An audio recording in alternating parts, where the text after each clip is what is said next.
Why is there such a stark contrast between how God moved in the Old Testament and God in the New Testament?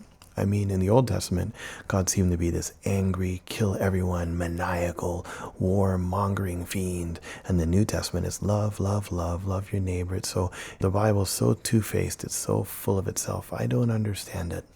The number of times I've heard that's incredible.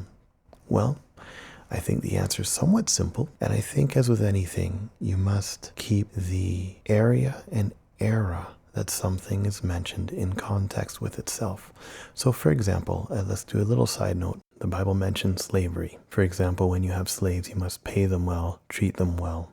At the end of a certain number of years, you'd have the year of Jubilee and your slaves could be set free. Does that mean God endorsed getting big ships and kidnapping people from one country and putting them across the earth to then have them work on fields and farms? Does that mean all those nasty things that are defined as slavery?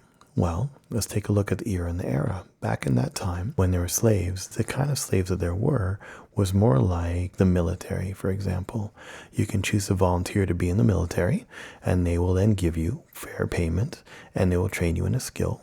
And you can, at any moment in time, jump out of the military, especially if you ask to leave the military, and at a period of time, you can retire from the military. You weren't kidnapped. You weren't raped and damaged and destroyed. At least that's my understanding of slavery in the context of Old Testament times. When God says a lot of the things even that appeared to be chauvinistic, he's a chauvinistic guy, men over women. But biblical time at that time, the culture was very chauvinistic. And if you break apart the culture at that time, you take a look at the laws that were written in the Old Testament, the things having to do with chauvinism is often protectionism. If a woman's husband dies, don't leave her starving at the side of the road because the culture might want to do that. You must have that woman be cared for by another individual in the community. At the one time in the 1970s, gay meant happy. Gay means something completely different now. We have to always keep in mind when we're reading something from the Old and New Testament what the culture was at that time and try to read it through that lens. And quite often so much of our misunderstanding comes from the fact that we do not spend the time to do that research. And everything is taken out of context with a different meaning as a result. But I digressed. Let's take a look at all the angry stuff. Well, there's something in the Old Testament that says the sons of God had sex with the daughters of men. That's back in the book of Genesis. It's further communicated in the apocryphal books, the Enoch and so on, which you can dig into if you wanted to. And very simply what that means is you have God, the Father, wanting a relationship with us. You have the fallen. You have these angels, demons, or what have you, wanting to, saying, wow, those women are so gorgeous. We'd want a piece of that. So they came down and said, yo, and forced themselves, if you take a look at the book deep enough, forced themselves upon these daughters of men. And what ended up happening is they started having these giant kids. It was an abomination. God never really intended this to be. I'm sure he knew it was going to be because he had a much bigger plan in the end, but he never intended it to be. So that needed to be reset. These giant centaurs and human horse combinations that we hear in these old stories might have been actually founded in truth.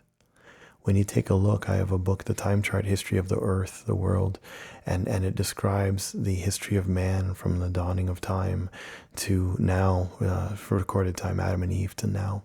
And you actually see where at the time of what would have been the flood, there was giants in the day. In fact, the Old Testament speaks to that. Giants and dinosaurs existed, except they were called dragons at that time.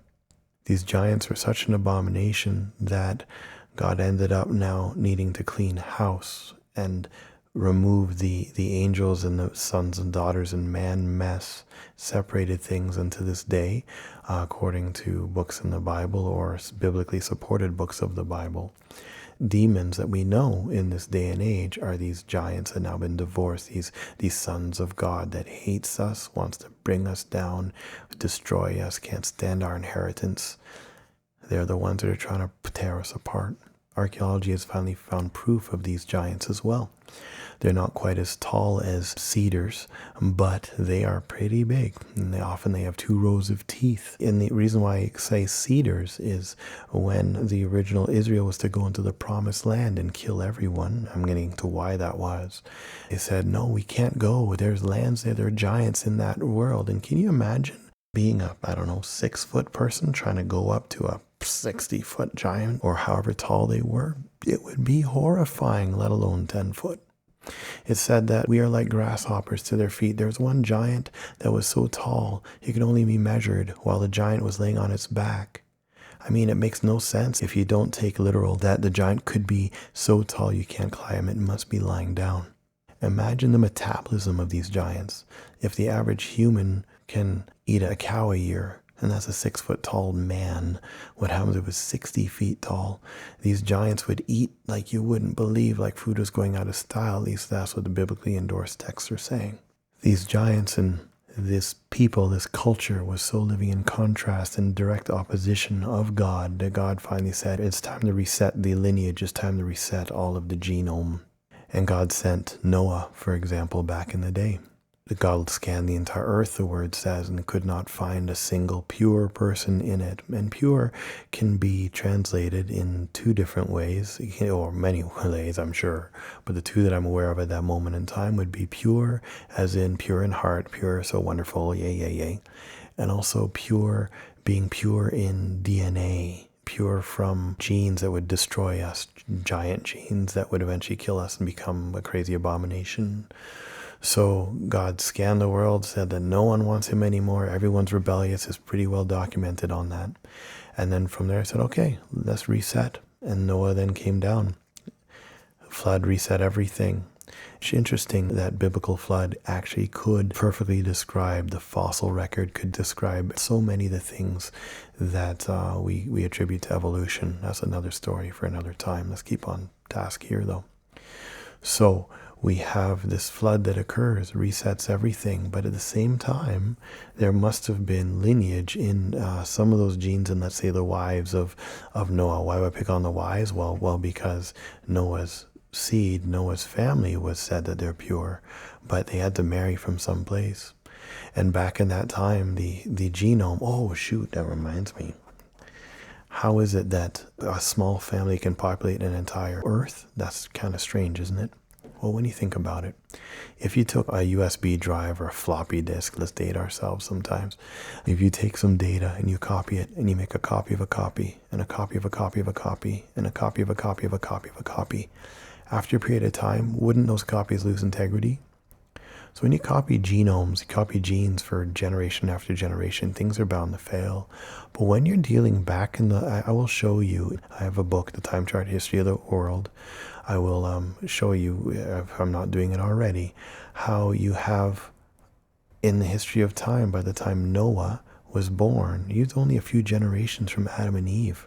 It was that close. He could have asked his grandfather, what was it like, the stories of Adam and Eve in the Garden of Eden, if things were that close.